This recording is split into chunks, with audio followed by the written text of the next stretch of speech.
listening to More Than a Sniff, a weekly podcast of Western States Canine College. I'm Joe, owner and principal trainer here with my colleagues Chris, Michelle, and Shannon. Today we're going to talk about biting, and it might be a little bit controversial, and it might strike some emotion in people. And the reason why is because the reason why we're going to talk about biting is because we went on a consultation this last week, Michelle and I, and here's the story. And I'm not going to name names, but here's the story of this dog. And I think that it can be frustrating to all dog trainers. But more than anything, the emotion and the hard times that owners go through to try and save it.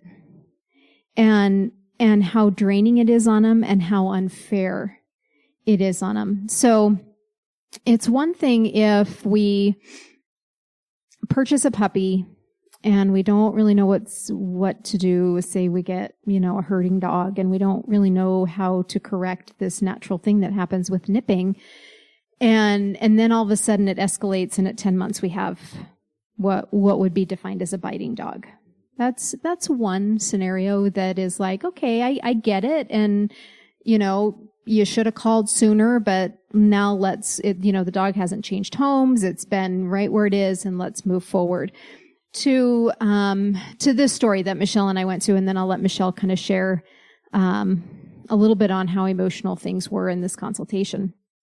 And so, I get a call and I get a call and I get a call and I get a call, and I'm seeing appointments and I'm walking dogs. And so I normally try and get my calls done later in the day when I don't have anything going on. And I get a call and there's one voicemail and amongst all these calls. And so I have an Airedale mix that's got anxiety and is biting. And we need to get this taken care of because we're leaving town in a week. That's the voicemail. And it's just what it is. People are just telling me what they believe is what they know. So Michelle and I go, and one, it's not an Airedale mix, and two, it's not just an anxiety case. And this dog is actually very aggressive and attacking, biting people. And so here goes the story. The dog gets pulled out of another shelter into another shelter. And then it gets adopted out. It's a really cute dog. Really, really cute dog. Gets adopted out. Gets returned for biting. Gets adopted out again. And gets returned for biting.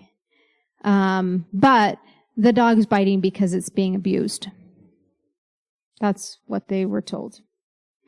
And then they kind of had to pry it out of this shelter, this place, to really see why the dog was returned. And they finally said, well, he was biting, but it was because the people were being mean to him. So that was his only thing that he could do, was bite.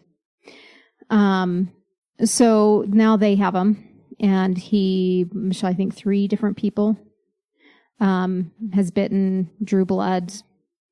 And so here we are with him, with training. And overall, the bites are not severe, but a bite is a bite. But why a shelter would put people in that situation is beyond me. And that's where it comes a little bit of emotion to people of, we can't always save them all, and nor should we, because I don't believe as a trainer that owners should go through that emotion. It's hard. They want to try and work through it, and they know that ultimately it could be that the dog needs to be euthanized, and it's such a liability. There's criminal charges that can happen if you have a biting dog. So, Michelle, share a little bit as we were in that consultation, kind of what you were feeling and where you were at with it. It was definitely a very interesting consultation because I went in knowing that the dog was a biter, which puts our guard up a little bit. But we walked in and this dog completely relaxed, which was so crazy to me. But the people were sending off this energy which, I mean, I don't blame them. You could tell the lady was literally seconds from a breakdown. Like the second we walked in, you could tell she was not okay. We found out she had not left the house, literally had not even left to go to the grocery store in over a week because the dog could not be left alone. She was like in tears that she just wanted to go to the gym. And it was hard for me because I've been there. The whole time we were there, it just brought back all of the memories and the emotions that I had with Rambo when he was younger. And Rambo was never a liability because he only weighs 8 pounds. So he was not like, for us, that was never, but I remember feeling like I was failing him and there was nothing like that I could do that would help him at the time. Like I just felt so defeated and I could feel that energy from her. And the husband was so just matter-of-factly and was just like, we need to fix this. Like it was actually very intense emotionally for me as well. Bringing back all of those memories. And the thing with Rambo was like, we weren't put in that situation by a shelter. And it really upset me that a shelter put them in that situation. We got Rambo as a puppy from a breeder who didn't completely tell us everything that was probably going on with Rambo.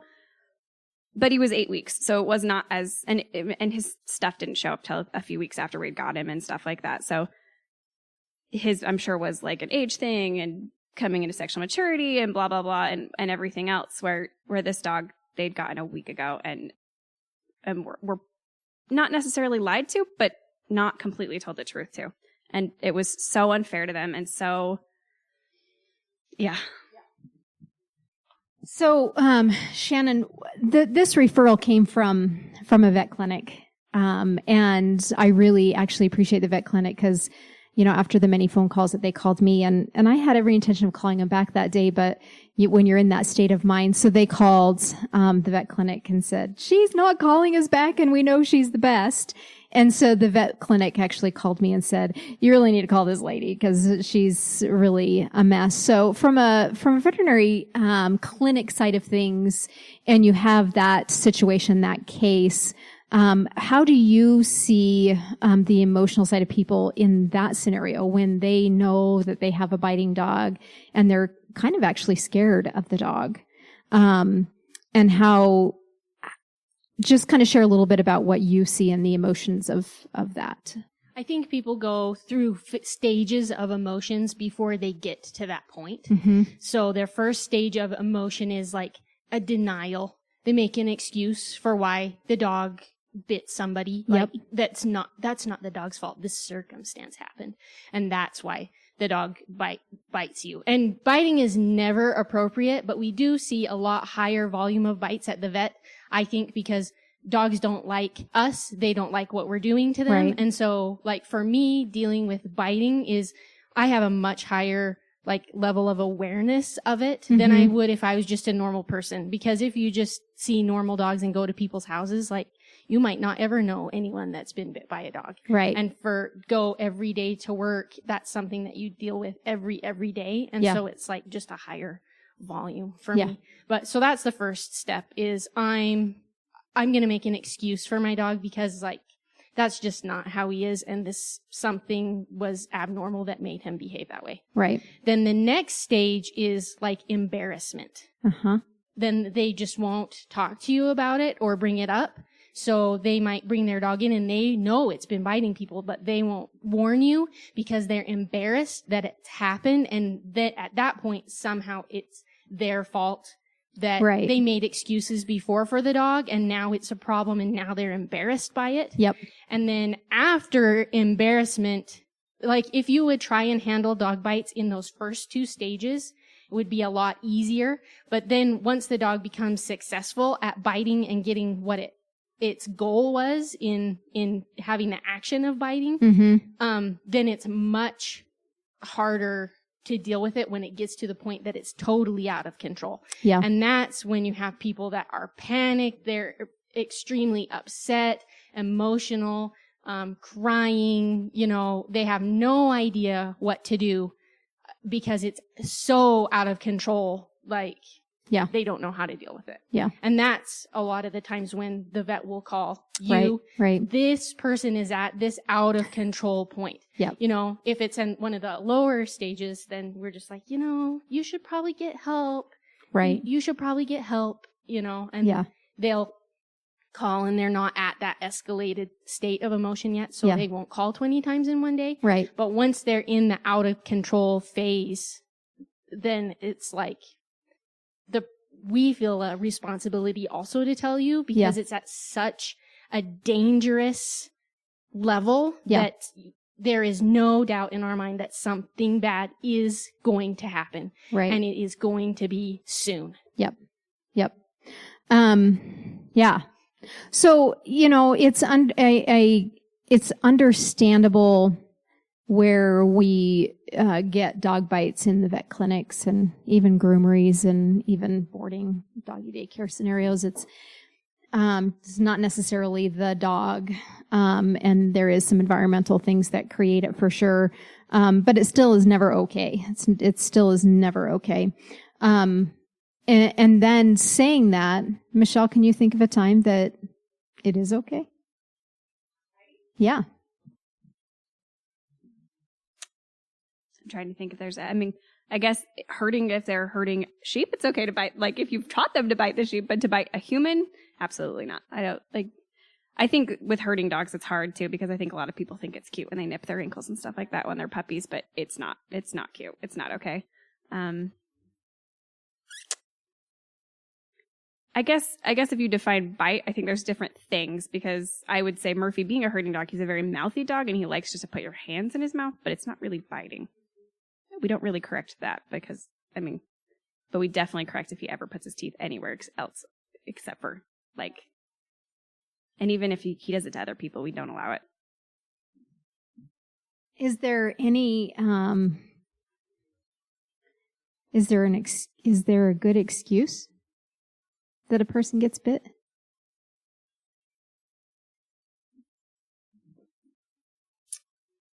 I mean, is there a good excuse for you to say it's your fault, my dog bit you? Is that what you're asking?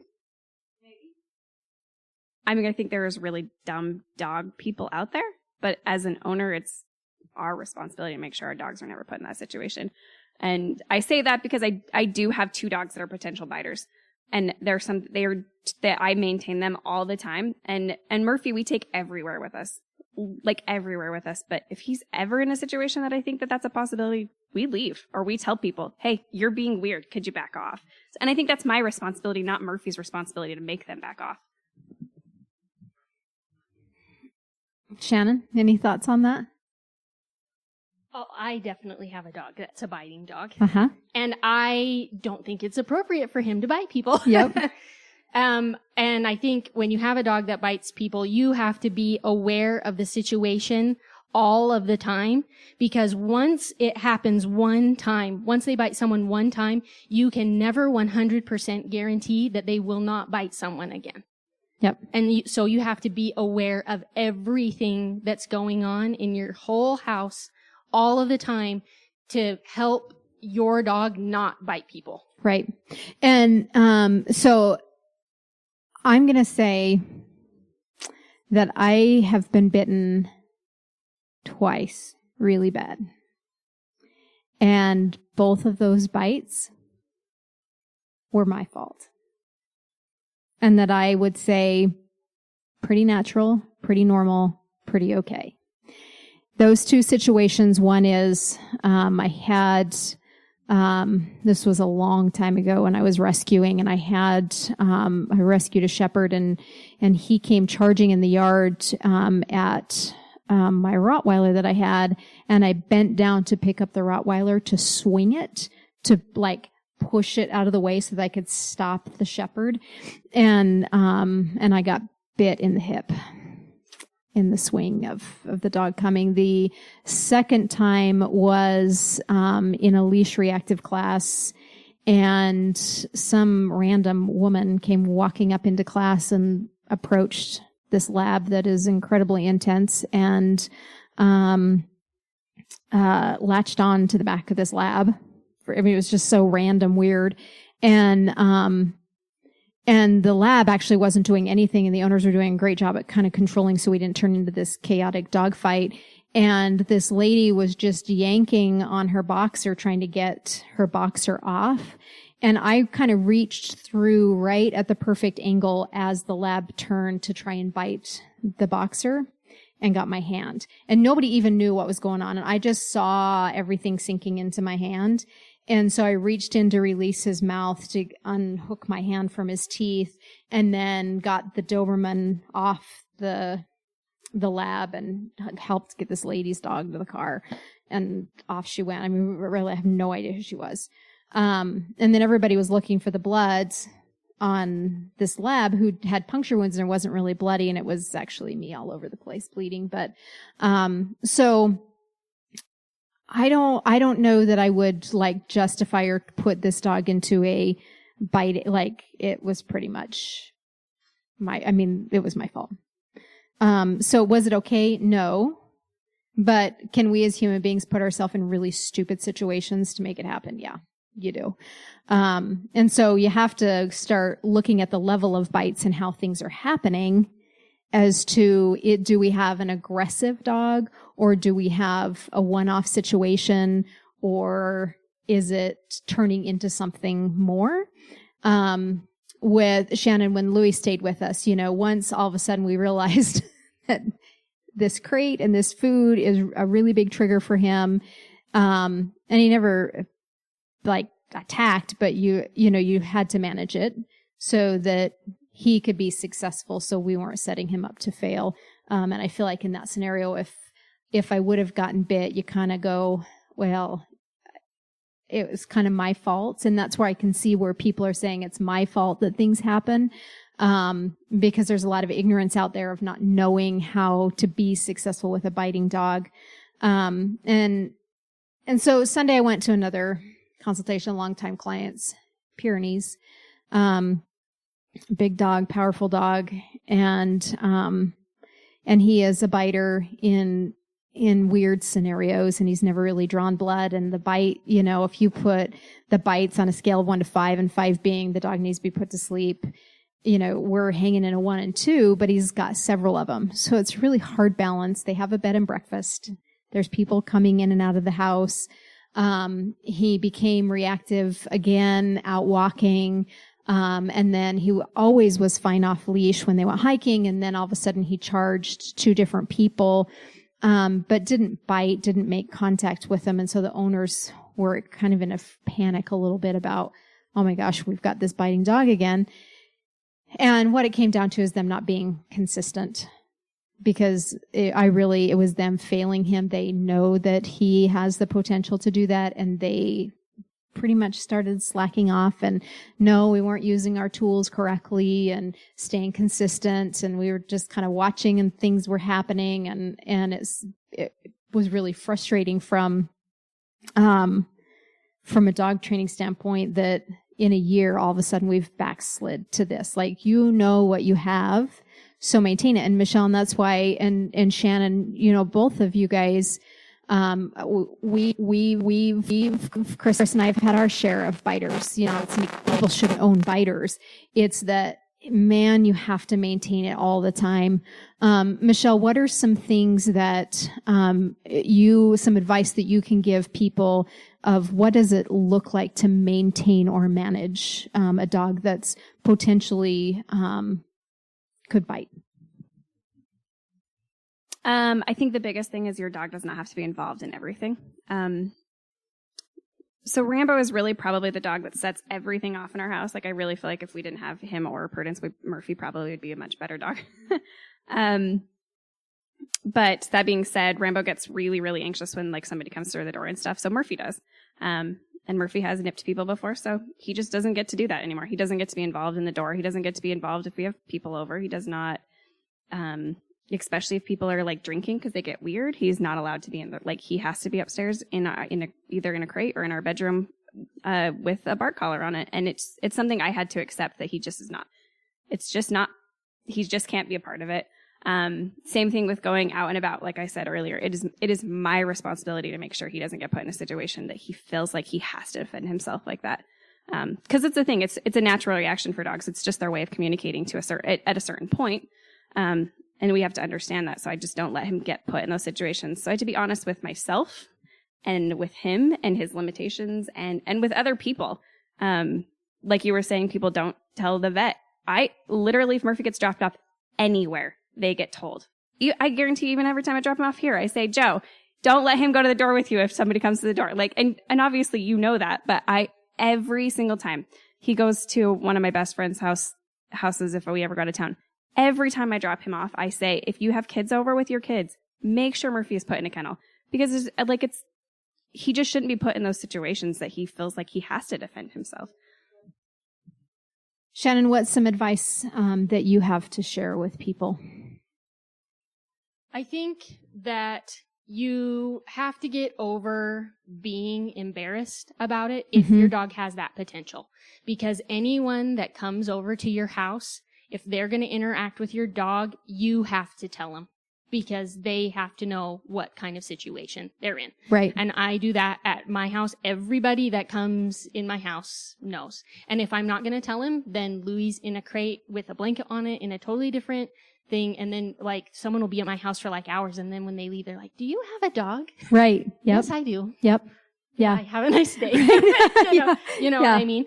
But my husband, his friends have game night every Saturday, and all of those people know, because, more people, they get acting weird. Their games can get really intense, and your dog feels the emotion of the intensity, but they don't know what's going on because they don't know it's a game. Yep. And once the energy of the room gets intense, it can trigger your dog. Yeah. To have, we call it a tantrum at my house. Yes. To have a tantrum. Yeah. So, you have to get over your emotions about it. Yes. And be logical and consistent and informative. Yeah. And educate the people that come to your house. And if you know that your dog has a problem with children, which is hard because children love dogs. Yeah. You have to say, talk to the child and say, some dogs are this way, and, you can be friends with this dog. This dog has to, go down in a special place when you come over, or whatever it is, so that you don't fail your dog and you don't fail your guests. Right. And I think that's so true. I had a conversation. It's been a biting week for me all the way around the board, and some just, dogs being dogs and mouths being open, and kids will feel a tooth and the dog has bitten them, and really the dog just mouth is open. And so, one of my lessons yesterday was, how do I control my dog when people want to compete her? And it's weird. It's, why everybody wants to compete her, because she's not unique. She's just another doodle, but everybody wants to compete her. And so we talked about controlling the head, and when people are petting her, and she's not a biter at all, but she's forward and she wants to jump and her mouth is open. And so we really worked on that yesterday at the park, of getting her to sit and the owner petting her head. And so the kids were petting her body. And so it takes the bad piece of the dog out of it completely. And we do the same with our shepherds. I mean, you guys know, Bora and Chianti aren't going to do anything.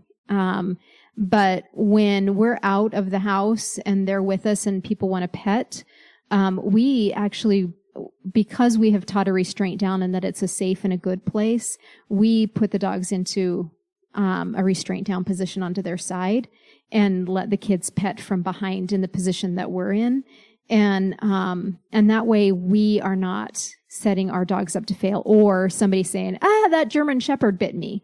That they're never around the head and the face. It's always our hands are on the face and the head area, when people are approaching. So even dogs that aren't biters, you should support your dog by being a part of the petting and petting in the places that potentially could go bad.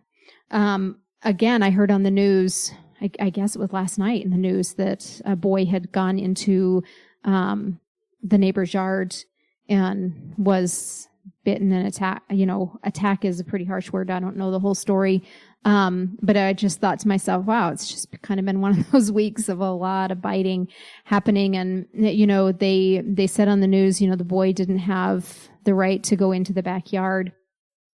But the dog doesn't have the right to bite because somebody's in their yard. And I'm a firm believer of that. I'm not saying that my dogs are not going to protect my house, but boy, I would rather have my dogs not do anything than to bite, because it's such a bad thing, and bad things can happen to the wrong scenario and the wrong people. And it's more that than anything. And so as we circle around, we've kind of talked about that biting kind of is okay. I guess not okay, but it's an acceptable dog behavior, right? We have it. It's an acceptable dog behavior. But when it is a known biting dog within a rescue or a shelter, putting that dog in a home is, boy, if they're not experienced, both people, experienced dog owners, I say shame on the shelters and the rescues for allowing that. This scenario that we're working with is, she is a first-time dog owner. He has had a previous dog. Shame on the shelter for allowing and adopting that dog out. Now, Michelle and I both kind of agreed that it's not a dog that we need to just rush to euthanize. It's not that, we're not to that place, but there is going to be a long journey with this dog because he's been so successful at biting. And really, if there's so many other great, fabulous dogs out there to rescue, that why are we doing this? And why are we doing it to people? And why are we doing it to these dogs? It hurts my heart to know that people are totally okay just throwing these dogs into homes and hoping that it works. To me, it's not fair. Not telling them that it will bite, and just like hoping that it won't bite people Right. again, which it will not happen. Yep. If the dog is successful at biting once, it will do it again. Right. Yep. So Michelle, what's your thoughts, being that you were in a doggy daycare scenario as well, but just your overall, thoughts about biting, and things that you have seen that, what would justify a dog to be euthanized with biting? That's a really big question, Joe, because I think that's a personal decision that people have to make. But I think people need to know, if they have a biter, there'll always be a biter, and it's something you will have to maintain your whole life. I would honestly say, like, Rambo is like a 90% better dog than he was when I first called Joe, but he still will bite people at the door. Like, if I let it happen, he's still maintenance and a liability for sure. And people need to know that. When it comes to vets and grooming and daycare and stuff, be honest with these people. Like, most people that are in vets' offices and that are in boarding facilities are not trained well enough, but they're trained at least to start watching for signs. And if they know a dog is a potential biter, they're gonna treat your dog differently, and it's gonna make your dog more comfortable in that situation. They're gonna go slower with that dog. So don't put your dog in that position if you don't have to. Those people, they've been around the block. They know dogs, like, at least well enough to know that if the owner's being honest, that they need to take a few seconds longer to make sure that dog is comfortable. So. Shannon, what's your thoughts on, I know you have rescued a fair amount. What's your overall thoughts on, at what point do we euthanize? I think it is a very personal decision, as Michelle says, and it depends a lot on, I think, how well you can manage the dog. Mm-hmm. Does it need to be managed 100% of the time? And can you do that with your life?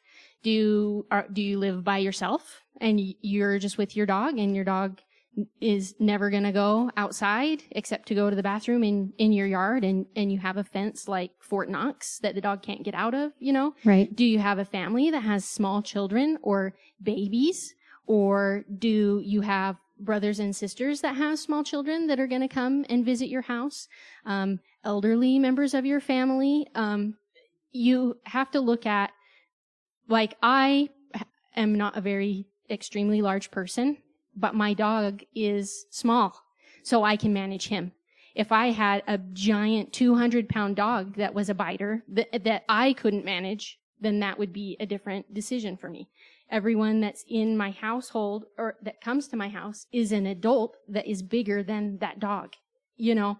So it depends on, also the level of the bites of the dog. Is it a ferocious, attacking, crazy, like red eyes gonna kill you over every situation? Or does it just have tantrumish kind of moments? You know, all of these factors puzzle together into either an ultimate success for the dog, being able to be managed and hopefully not bite someone again, or ultimate failure, bite everyone that comes over to your house. If you're in the spectrum that's in the ultimate failure side of that, then your dog actually would probably be happier, in a better place to be released from the mortal coil, as we say, you know? So that if you have the resources and commitment and relationship with your dog to be more on the spectrum of be successful, then you can manage it. I also think another big factor on the managing is if it's going to completely flip your life upside down, then it's probably not worth it. That was something we went over with those people, like what they really wanted in a dog and what their actual expectations were of this dog. And I really think that me and Joe kind of agree that like they're kind of in a good place that this dog probably can get where he needs to be with them and stuff. But if they were really like social people and they wanted him to go out and go to dog parks and stuff like that, like all the time, he probably wouldn't be the right dog for them. The managing part of my dog's really does, it's not more than, hey, Murphy, go to the kennel type of thing. But there are definitely some dogs that it can completely flip your life upside down, and it is 100% all the time. And that's a personal question you have to ask yourself. Are you willing to change your life for the dog?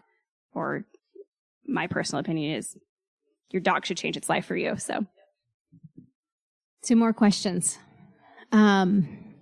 So we have a biter, and 1, do we return it to the shelter? 2, do we just find it a different home? With the dog that we're talking about in specific, I would say absolutely not. The dog sadly, it needs to either stay in this home and we need to work it out and figure it out, or it needs to be put down. And I only say that because it's not, obviously the shelters are not, at least that shelter was not doing its job. It's not going to find the right home for that dog. And it's really not, I just don't think it's responsible to even rehome that dog, because it's not the next person's responsibility to try and figure out this dog's problems and how we're going to save it. And it's not fair to the dog. That dog's already been through 4 homes. And he's not even a year and a half, I would think, maybe. Like, it is not fair to him at this point. It's not. Next question. Psychologically, do you see dogs that just flip out, that go bad? Have you seen it, Shannon? Yeah, I think I have. I don't know all the circumstances all the time, with working at the vet, but sometimes they do have that reaction where they just flip out at the vet. And it can be a dog that's been coming for, I don't want to say 20 years because a dog doesn't live that long, but its whole life. And then all of a sudden one day they just go crazy. And so as a professional in that industry, we always treat every dog like it will bite you. And it doesn't matter if it's your own dog that you bring in there, your mom's dog, someone you don't even know.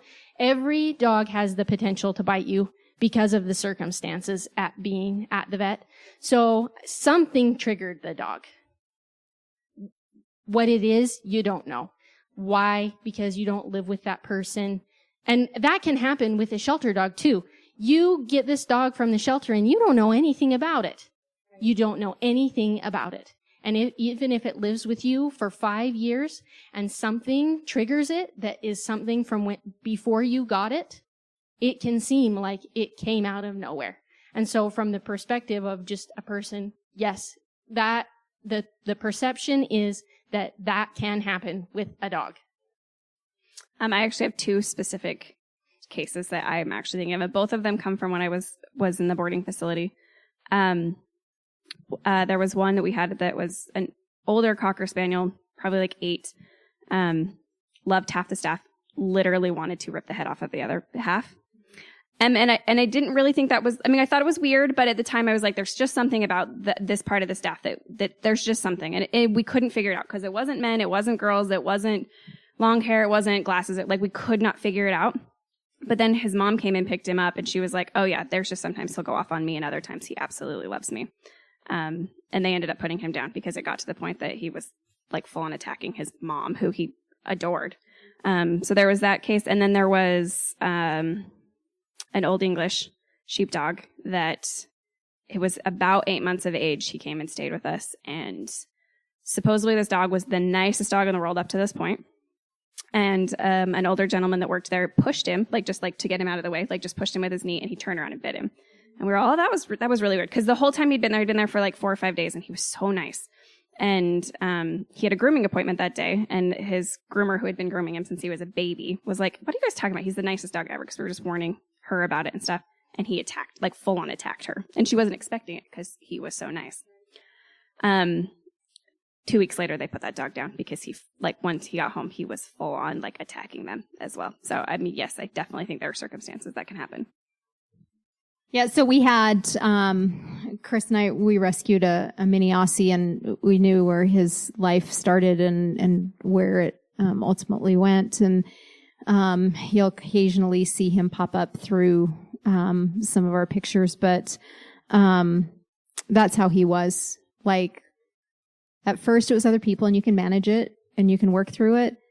Then it became towards the kids and random, and you couldn't really predict it. And no matter what we tried, it wasn't working. And then all of a sudden it became towards me and Chris, very random, couldn't predict it. And so ultimately we did end up putting him to sleep. And I think that's, what it comes down to is we've been there, we've been in situations, and we understand. We're not just out there randomly telling people to put their aggressive dogs down. We're not randomly out there saying, oh, it's a biter, put it to sleep. We're willing to work with you if you're willing to put in the time and the energy. But we're also there to support you through a hard decision that is not easy, and that we've been there as well. And so, that's why I wanted to kind of strike some emotion in people and understand that really at the end of the day, biting somebody is a big liability. There are criminal charges. I do have a client that went to jail for her dog.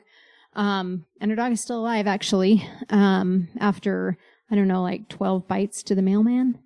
And she did, she was willing to spend some time in jail for it. And another client realizing what a liability she had and couldn't afford to lose everything that she had, and just didn't have the lifestyle to help this dog be successful. And they did end up putting him to sleep. And so we've been on the both spectrums of helping people be successful at managing, and then also helping people through a hard decision, and then also people making decisions that we don't agree with, but we're still willing to help. So, we speak from experience, I think, from across the board.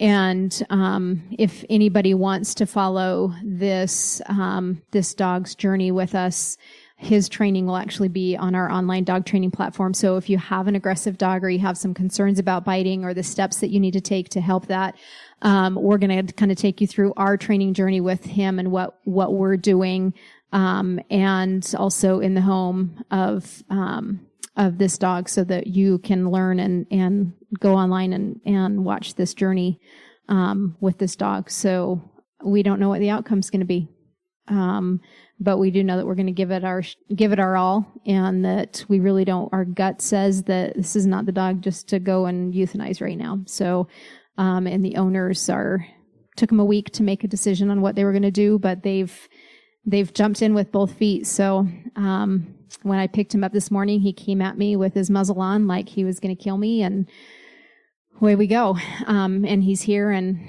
settling in okay. So, Michelle, do you have any other last words about biting, Shannon?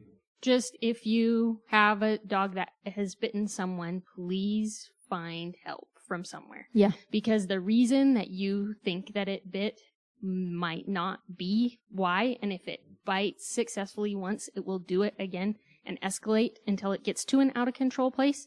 And just stop it. Stop it when it's not out of control. Right. Stop it the first time it happens and get help for whatever the reason really was that you might not be able to see. Throw away your embarrassment and the stigma of having your dog bite someone and just ask somebody for help. My advice would just be honest with yourself, be honest with your dog, and be honest with people. And nobody's going to protect your dog but you. And we don't send them to the farm because the farm will just euthanize them.